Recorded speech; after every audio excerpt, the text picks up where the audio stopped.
During the presidential primary debates 4 years ago, one outsider stood alone and said in public what most Americans thought in private. It was 14 years after the start of the war in Afghanistan and 12 years after the invasion of Iraq, where thousands of American troops had died and trillions in taxpayer dollars had been spent. And yet no candidate could bring themselves to admit that something had gone badly wrong with American foreign policy. That the American voter, the American soldier, and the American taxpayer had all been let down. Except for one, Donald Trump. He called America's endless wars what they were, a disaster. The media was shocked because Donald Trump was running as a Republican. And yet he said out loud what we all knew, that American foreign policy was failing to make Americans safer. After the end of the Cold War, Democrats and Republicans in Washington bought into the illusion that the whole world would start to resemble America. And so they started to pursue unlimited globalization. They welcomed China into the World Trade Organization. They engaged in nation building in Afghanistan and tried to export democracy to Iraq.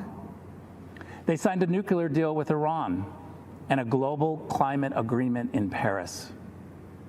But they didn't ground any of it in the interests of the average American. So for decades, while Washington politicians built a global system, American wages stagnated.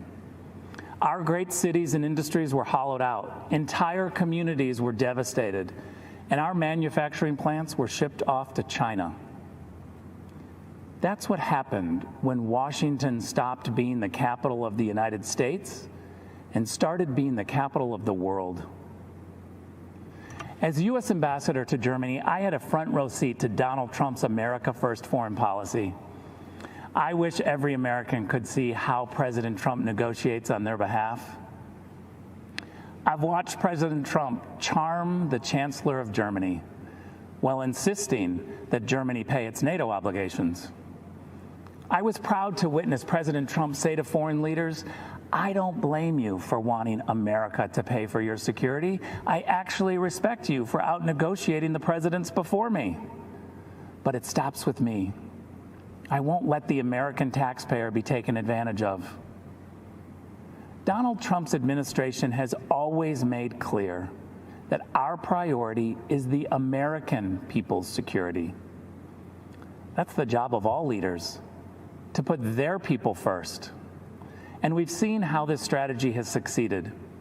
In 4 short years, Donald Trump has led even some Washington Democrats to agree on the Chinese threat, on trade deals that benefit America first, on alliances that share responsibility. In 4 years, Donald Trump didn't start any new wars. He brought troops home. He rebuilt the military and signed peace deals that make Americans safer. The Washington elites want you to think this kind of foreign policy is immoral, and so they call it nationalist. That tells you all you need to know. The DC crowd thinks when they call Donald Trump a nationalist, they're insulting him, as if the American president isn't supposed to base foreign policy on America's national interests. A return to the Biden way of thinking means America gives the radical terrorist regime in Tehran a plane load of cash in the middle of the night. Well, you see, President Trump also sent an aircraft in the middle of the night to deal with Iran. But that plane was on a different mission. An airstrike to take out the head of Iran's terror machine who plotted the deaths of Americans.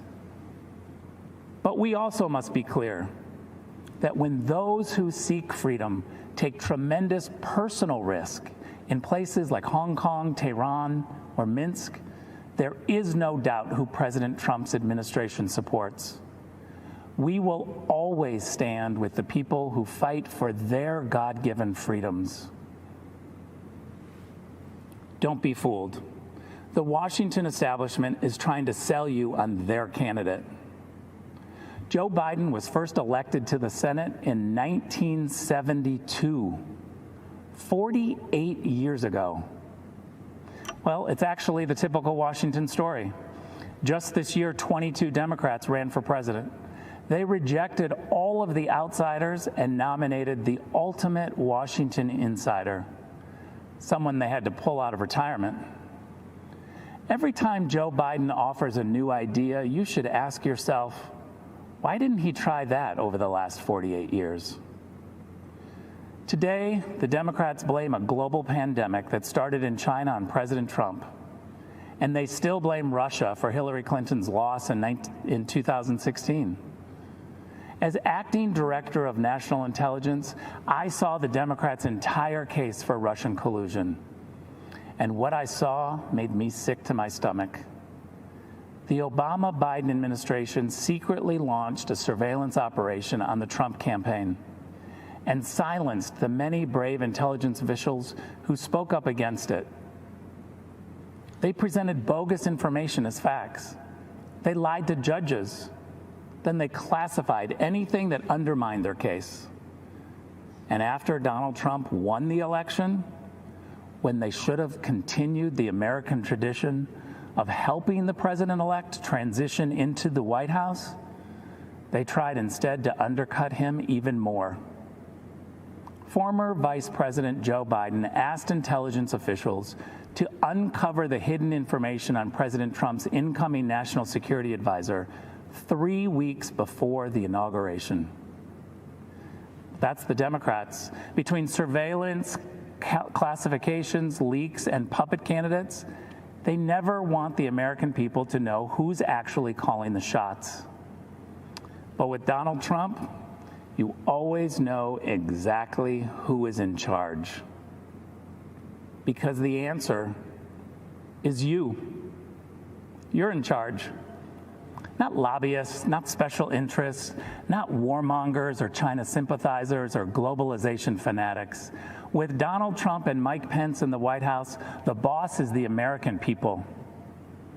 President Trump rightly calls his foreign policy America First. America First does not advance the interests of one group of Americans at the expense of another. It has no bias about red or blue, educated or not educated, urban or rural.